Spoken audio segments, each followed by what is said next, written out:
கண்டாவின் சில பகுதிகளுக்கு செல்வதை தவிர்க்கும்படி இந்தியா அதன் குடிமக்களுக்கு எச்சரிக்கை விடுத்துள்ளது. குறிப்பாக மாணவர்களை தொடர்ந்து விழிப்புடன் இருக்கும்படி அது கேட்டுக்கொண்டது.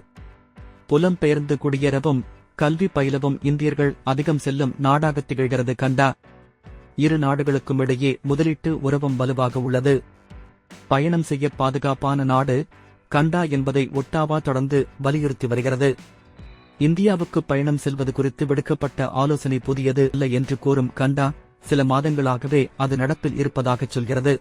கனடிய சீக்கிய தலைவர் ஹர்தீப் சிங் நிஜார் வான்குவர் நகருக்கு அருகே சுட்டுக் கொல்லப்பட்டதைத் தொடர்ந்து இரு நாட்டு உறவில் தொய்வு ஏற்பட்டுள்ளது. அந்த கொலையில் இந்தியாவுக்கு தொடர்பு இருப்பதாக கண்டா குற்றஞ்சாட்டியது. ஆனால் இந்தியா அதை மறுக்கிறது.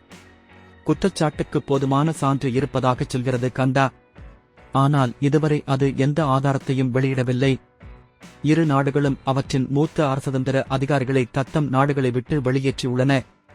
குற்றச்சாட்டு குறித்து மிகுந்த அக்கறை தெரிவித்துள்ள அமெரிக்கா புலனாய்வில் ஒத்துழைக்கும்படி இந்தியாவிடம் வலியுறுத்தியுள்ளது.